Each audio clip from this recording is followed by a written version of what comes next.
Hi, this is Mad Jen with Mad as Heck, Moms and Dads Associated Society, helping to educate conservative constitutionalists. Thanks for watching. If you like what you hear, please share with everybody and subscribe and all that good stuff. So, I haven't done a video in quite a while. I guess since, I've become a born-again Christian, it's just hard to find things to get mad about. I mean, when you have a life with Jesus Christ, life is pretty good. So it's kind of hard to get mad if you are truly a person of God. But even after the election, we lost, but it's okay. We wouldn't have won really even if we had won because we had a pretty crappy candidate. So I wasn't too upset over the election because I kind of figured what would happen is what did happen. And I kind of figured even if we had won, we'd still be in a world of you-know-what. So I wasn't overly upset over the election, so I didn't do a rant about it or anything like that. But today I want to talk, instead of talking to my typical audience, which would be either liberals who want to come on here and say stupid things and mean and cruel and terrible things about me, I'm actually going to speak today specifically to the Christian conservatives and to the Christian conservatives, because I have something that it's just been bothering me a lot. And actually there is going to be a little bit of an education a bit to this video that hopefully some of the atheists out there who are listening might actually become educated as to why Christians feel the way they do about certain things. And you want to come on and say stupid things, well, whatever, it's your business. You've got that kind of time in your life to go and troll videos, then whatever, that's your business, not mine. But today I want to talk about something that's pretty near and dear to my heart. Christian conservatives talk all the time about how, we're the people who try to protect the family, who want to stand up for traditional marriage, and we're the family people. We understand the importance of family in society and how a strong family makes for a strong society. But that's problematic. And it's problematic because of this. Because the Christian conservatives today have a high divorce rate just like everyone else. And if we're the people who, are really about the family and we advocate traditional marriage, then why are so many Christian conservatives getting divorced?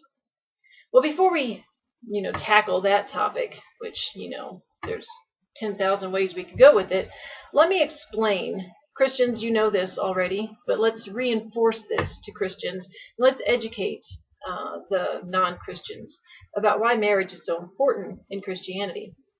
See, the great thing about Christianity is that the God of the Bible, which is the God, he makes promises to mankind. There aren't too many other deities that I know in any other religion that makes a promise to the people. And God doesn't make one, he makes many. And he cannot and will not break his promises.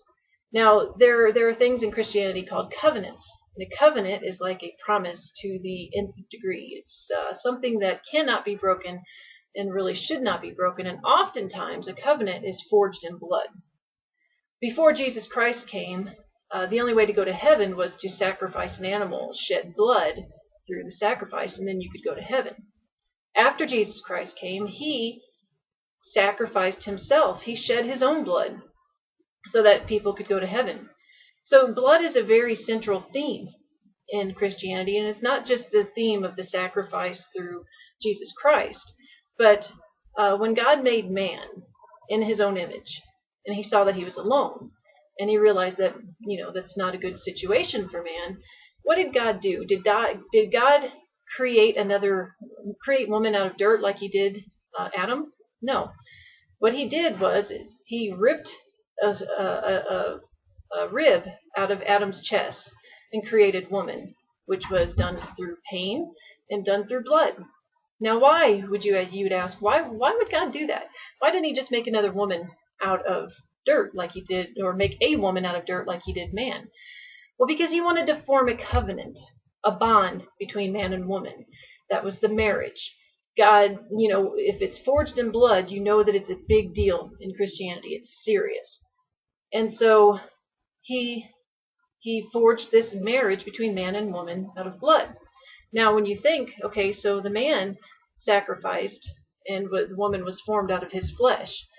When man and woman come together for the first time, and I'm trying to keep it PG here.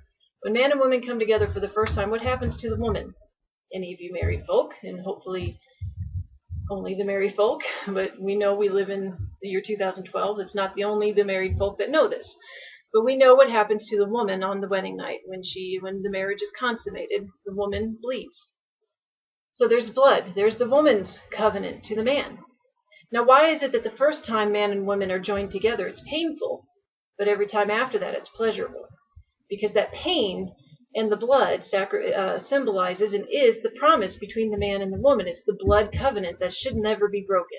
And then after that, it's pleasurable because the bond comes together through the blood sacrifice. But afterwards, the bond is strengthened through the pleasure of consummation, just like the bond between man and God is strengthened through their relationship. But it happened first through the blood of Jesus Christ. It happens again in childbirth. A woman gives birth to her children through much blood and pain. And the bond is forged, and in that moment, in childbirth, through the blood and pain. It's another covenant between mother and child, between Mary and Jesus. So these covenants are pretty strong, and Christians, you know this. You know how strong these covenants are. You know how serious marriage and your relationship with God and the relationship with your children is to God and to Jesus Christ. You know this because you know the Bible. And atheists or non-believers or non-Christians, this is why Christians talk about the family and the bonds of marriage, and why it's so important to us, because our God created these unions with blood and pain, and it was a sacrifice for Jesus Christ, and it was a sacrifice for man and woman to come together, and it's a serious thing. So I'm back to now, Christian conservatives of America, please explain to me why it is that we are the ones that go around and tell people, hey, the family's important, traditional marriage is important. But how many people have said that have been divorced 1, 2, 3 times? How can you honestly expect liberals to live by the type of morals that we'd like for them to live by if we can't even live by those morals, if we can't fight out our marriages, if we can't put the effort forth to keep our marriages together, if we don't go to God and we don't bow on our knees and pray to God to help save our marriages? Because let me tell you, I know as well as anyone else, I've been married for over 12 years.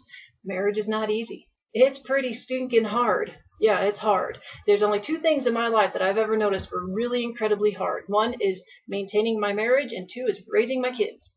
Nothing else in life is hard after those 2 things. So yes, it's hard, okay?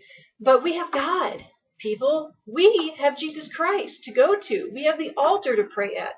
We have something. We have salvation, and we have a God who wants to be a part of our lives. And yet our marriages are still breaking apart at an alarming rate. You can't expect non-Christians and atheists to take you seriously if you can't do something as simple as hold your marriage together, people. It's just, there's no 2 ways about it. We have to do it. We have to be dedicated to hold our marriages together, because we have to be the example.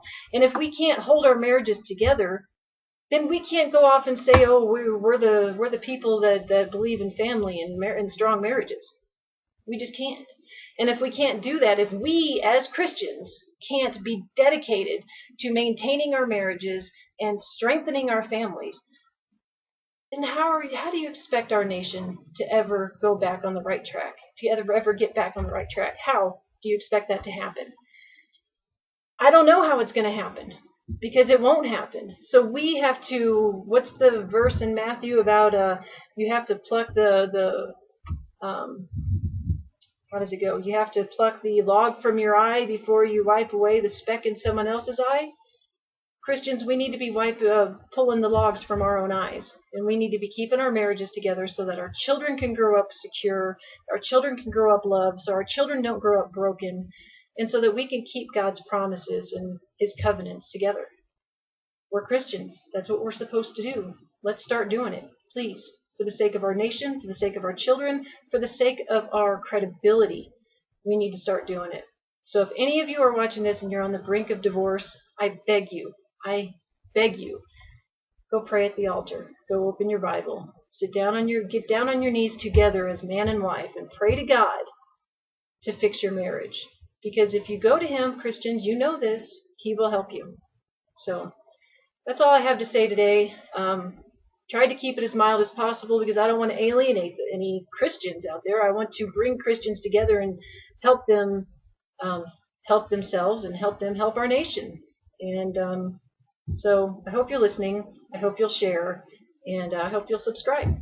So with that, long live the Republic. God bless all of you.